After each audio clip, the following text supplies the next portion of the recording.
I just got back from touring some new construction communities on this wonderful Saturday. So if I don't have a client, that's more than likely what I'm going to be doing, is touring new construction communities. And I just wanted to take a moment to talk about why new construction is the thing to do right now in this market.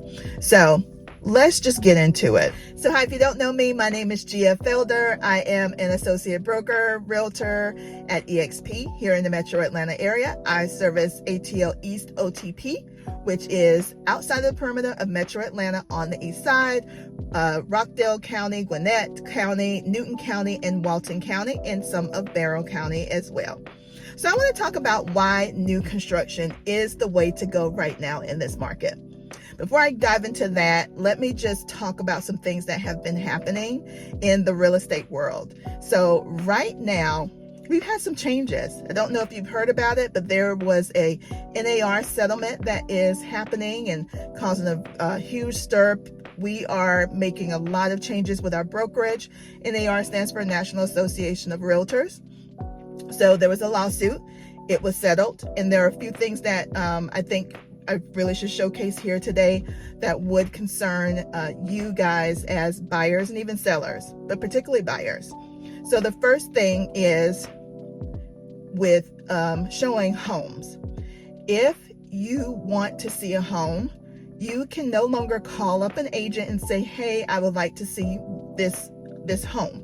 You are going to have to sign an agreement. Before, even though we were supposed to be doing this was always a requirement. You should be getting a buyer's broker agreement signed with a potential buyer. A lot of agents were not doing that. So now it is required for us to get this done. So if you're not ready to look or purchase a home at all, please don't call an agent asking them to show you a home. Go to an open house. That's how you can sidetrack that. And if you're just, kind of looking and kind of getting the feel of the market, that is the way to do it. Go to an open house. So signing agreements is something that's required. There's a couple of forms that we could use depending on your situation, but just know that you're going to have to fill out a form before we can show you a house. The second thing is compensation. And just so you know, I'm not going to mention commission because we cannot say commission. It is now compensation. So compensation in the past has always been negotiable in Georgia. Nothing has changed. However, what we found is some agents would say that for buyer's agents, our services were free to the buyer, and that is not correct. We obviously get a compensation. Usually, and I just want to caveat that by saying usually. So consistently what we've seen in the market in the past for so many years is that the listing agent, when they negotiated their fees with the seller, part of their fees included compensating the buyer's agent. This was a marketing strategy. This was a way to ensure that buyers who, based on past lawsuits, now needed buyer's agents to represent them. This is a way for the buyer's agents to get compensated, bring those buyers in, because now most likely the buyer's agent, if they're getting compensated by the sellers from the listing agent and their brokerage, then they don't pass along that cost to the buyer. That is not happening anymore. So when you talk to your buyer's agent, part of the discussion will be the fee that the buyer's agent is going to charge and discussing who is going to pay what. So you're going to have that conversation. The listing agent is going to have a discussion on what their fee is with the seller. Now, they can still ask the seller, hey, do you also want to compensate the buyer's agent? Again, this is a marketing strategy to get more buyers, get more eyes on that home and more bodies in that home touring it to increase the likelihood of an offer and going under contract and getting it sold. So that discussion will still happen, but it's no longer guaranteed. The seller has to approve that, but you as a buyer with the compensation that the buyer's agent gets, you also have to approve that as well. So those are two things. So this is going to cause a lot of concern for buyers, because now they can potentially, it's going to increase their potential of having to now also have to pay their buyer's agent.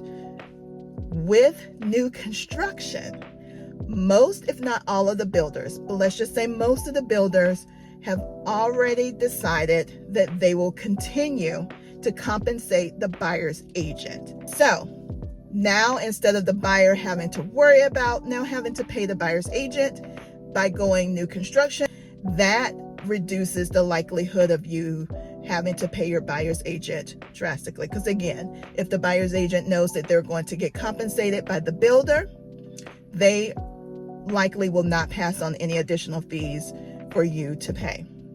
So that's one thing. The next thing is the biggest thing, and that is the incentives that the builders are offering.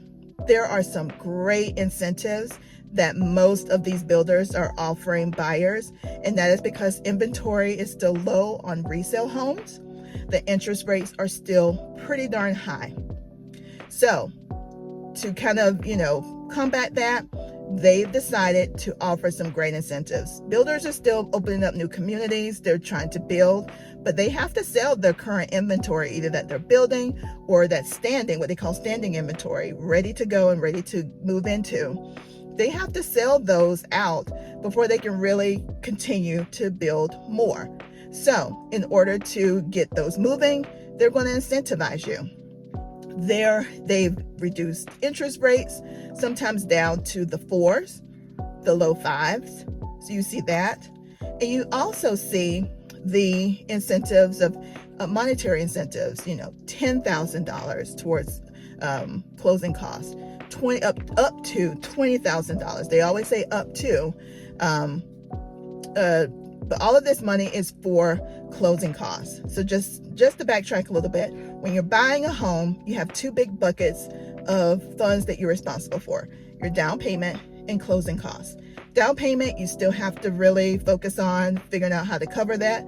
There are ways to get that covered depending on your loan program, down payment assistance, grants, and then there's the closing costs. And this is what sellers can assist with covering, either some or all. With builders, who are the sellers, they are covering most, if not all, of the closing costs in various ways. I particularly love the monetary incentives, because potentially you can reduce your rates and you can do other things with that money to really reduce the total amount out of your pocket. So new construction, in my opinion, is the way to go. There are so many price points, anywhere from the 300,000s all the way up to the 600,000s in this area. We have townhomes, 3-bedroom. One community now is offering 4-bedroom townhomes, and then single family homes from 3-bedroom to 4, all the way up to 5 bedrooms. So different finishes as well. So there's something for everyone. So if you're interested in new construction, please reach out to me. I would love to talk to you about the communities that I have seen, and I can most likely tell you what would fit you based on your style and your budget. I hope you enjoyed this video. I hope it was valuable. If you liked it, please like the video, please share it. If you have questions, comment down below. But I encourage you to subscribe to my channel. I'm going to be producing more content like this, talking about new construction, talking about new construction versus resale, townhomes versus single family, more new construction home tours, and videos on what it's like to live in this area. I hope to hear from you to discuss purchasing a new construction home, but make sure you subscribe to my channel. Thank you so much for watching.